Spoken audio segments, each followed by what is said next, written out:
Welcome to another video, and if you're like me, you probably go through life changing your opinion about certain fountain pens on a weekly or a monthly basis. And this month I've been pretty crazy about Lamy for some reason. So I've got a collection of Lamy Safaris and AL Stars upstairs, and I figured I would do a review of one of the pens that I haven't tried yet from Lamy, and is one of the premium pens. It is the CP1. Now, if you're used to the Lamy Safari or the AL Star and you're not familiar with Lamy's premium pens, take a look at them because they have quite a few. So what do we have in store? We have the Lamy Aeon, the Lamy Studio. There's the logo, which is a gorgeous brushed stainless steel fountain pen. We got the LX range, which is similar to the AL Star.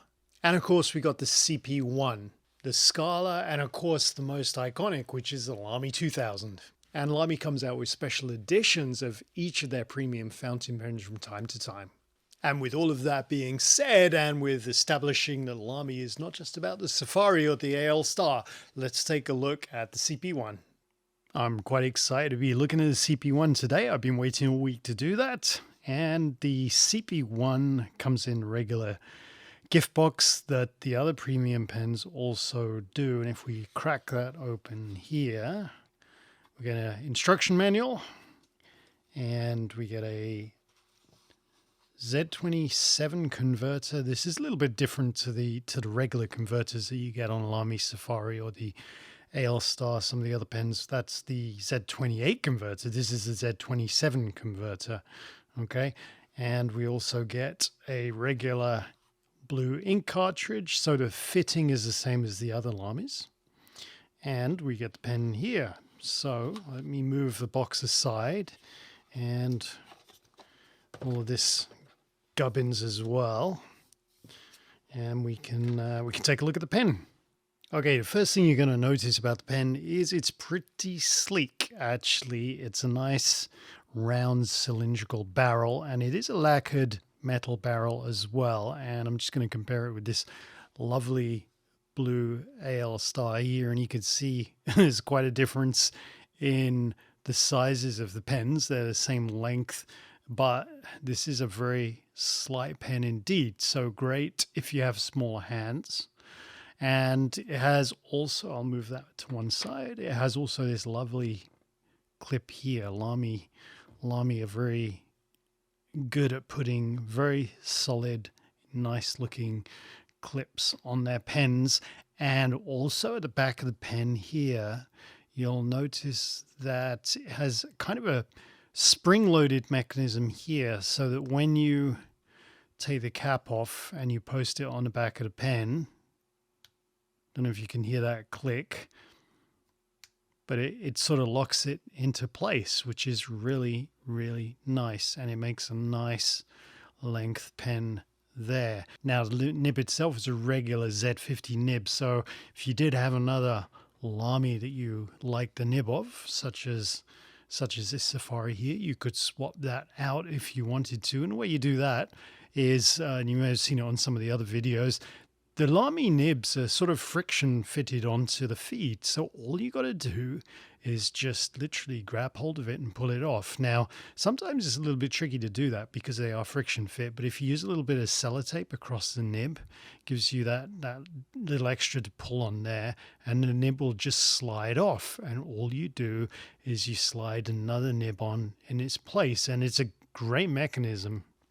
Now, I do actually have some nibs here, and I just wanted to make you aware of one thing. Here we are. So I'm going to pull one of these nibs out and close that back up. So this is a Z50 nib, okay, and that's the one that you can pop on the pen here. Now, one thing you want to note with the Lamy nibs, if you turn them upside down, look in there. Sometimes on a brand new nib, you'll find blue ink. Okay, and in fact, we've had some customers say to us, our pen is used, it's got blue ink on it, and we'd like you to tell you why we have a used pen.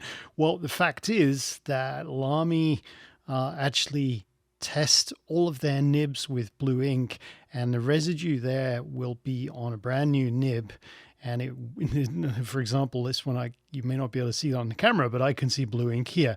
This is a brand new nib, straight from Lamy, never been used, but it has been tested. So if you do see blue ink residue on your nibs, fear not. It isn't a second-hand nib, it is a brand new nib.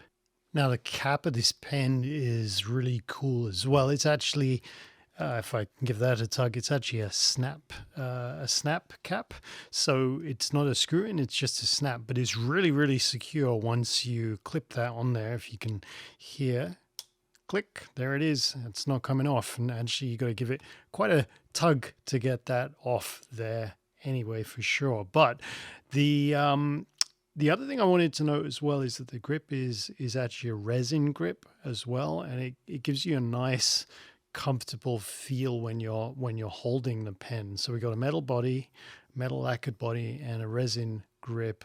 And it might seem that the pen is a little bit short in the hand here, but it feels just fine, especially if it's posted. Just to give you an idea, compared to the Safari here, okay. The CP1 is a little bit of a shorter pen. It's about a centimeter, I guess a centimeter or so shorter, but it feels just comfortable in the hand. So that certainly doesn't seem to be a problem for me. Now, I'd mentioned that you can use either a cartridge of ink here. Now, this is Lamy do have a proprietary fit, okay? So it's not an international standard.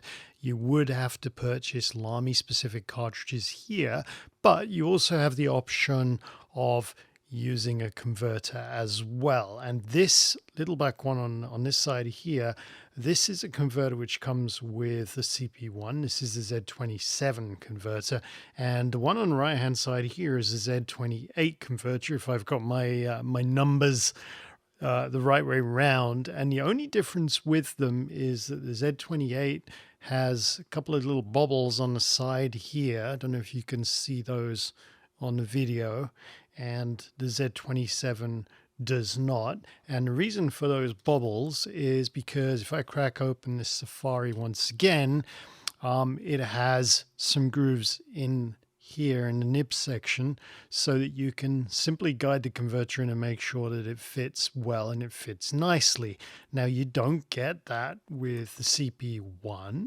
You simply pop the converter in and Bob's your uncle. Now, for the purposes of the handwriting test, I think I'm going to use one of their converters, actually, one of their cartridges, excuse me, actually, and I'm going to take it from I'm going to use a black one because I seem to be into the Lamy black ink at the moment, and I'm going to take it from one of the boxes of cartridges that you can get for the Lamy, which is 5 cartridges, and I have, how many left in here?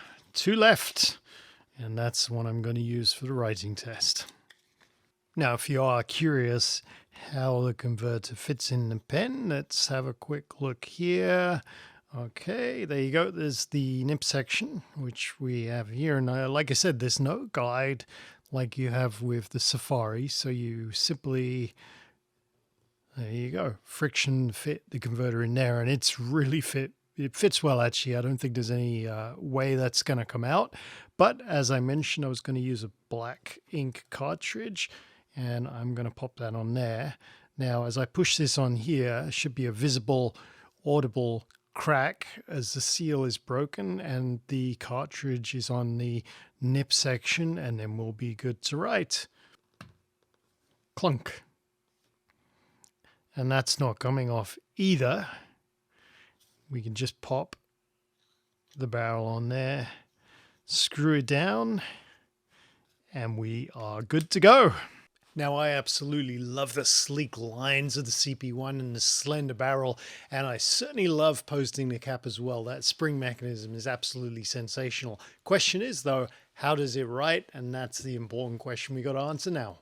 Okay, I'm going to do a writing comparison with the CP1 with an extra fine nib versus, I'm going to show you the Lamy Safari AL Star with an extra fine nib. You won't actually see any difference there because they both use the same nib. And just as a bit of a comparison, I'm going to use the Purple Falcon from Pilot, which has a soft fine nib, so you'll be able to see how the German extra fine nib compares with the Japanese nibs. Okay, let's give this guy a go, and I'm going to post on the back as well, just because I can. Let's see.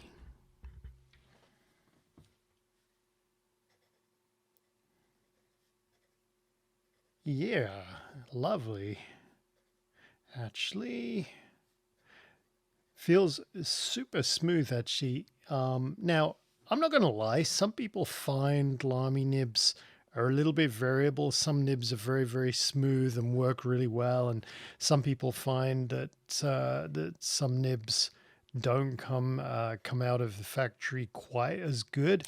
I've never experienced that problem. Every Lamy nib that I've tried has been just fine, personally, and I've tried an awful lot of them as well. And I've tried them with different inks too. Now, I'm not a huge fan of the Lamy inks themselves, but actually this black is really nice. And I've got to say, this is super smooth. I really, really like this pen. And you got to remember, it's a premium body, but it has the same Z50 nib that you would find on a Safari. So if you don't want to spend the money on a premium Lamy pen, just go grab yourself one of the low cost Safaris, and you'll have the same writing experience as this one here. I will say, however, I really, really love this pen. I love the size of this pen. I love the shape of this pen. I love this slender barrel. And I think this is going to be one of my favorite Lamys as well. And it feels just a little bit more special than a Safari. It's just got a little bit more class around it. And I really, really like that. Okay, we can compare with the Safari, which also has an extra fine nib as well. So you're not going to see a lot of difference there, but that's right. My usual same sentence. My dad was grumbling that I write this, and this is probably the only thing that I can write. So maybe I should change it up next time. And actually, yeah, you know what? Really, really good. I have to say, bigger in the hand. Definitely a bigger writing experience, and of course the Safari has this kind of triangular grip here as well, which allows you to get the pen oriented in the right way for writing, which the CP1 doesn't have. But the writing experience is extremely similar, as you would expect. And I love both of these. They both actually have the black Lamy ink cartridge in there as well. So I will be using both of these pens. They're both going to sit on my desk for the coming weeks. Okay, let's do a comparison with Japanese. This is the Purple Falcon. This is a premium gold nib, whereas the CP1 and the nib on the Safari as well, those are steel nibs. And this Japanese nib is a fine nib as well. It's a soft fine. Now, I'm not going to apply too much pressure on it because I want you to see the line and compare the fine Japanese nib with the extra fine European German nib. So let's give that a go.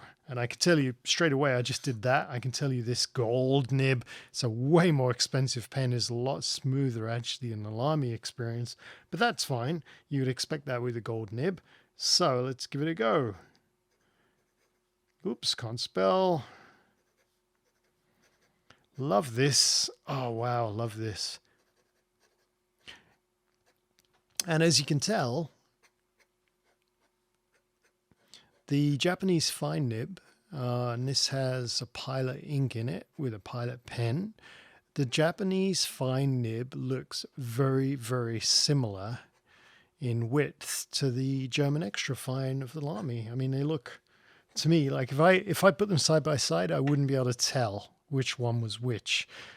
So guess you're getting a sense here that the German extra fine is approximately the same as this Japanese fine. Okay, and yep, I love this pen as well. This is going on my desk for sure.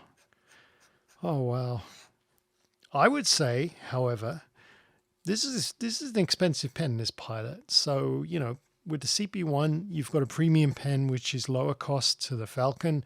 And of course, the Safari here this is the AL Star, is a lower cost even than the CP1, but certainly CP1's a classy looking pen for sure. If you're looking for something that is a little bit different to a Safari, then maybe consider that pen. And of course, it's a lower cost to a fancy Japanese pen with a gold nib, and it gives you a great writing experience as well. So I'm very happy to be using the CP1 and have that on my desk, and I don't think you would be disappointed if you had one also.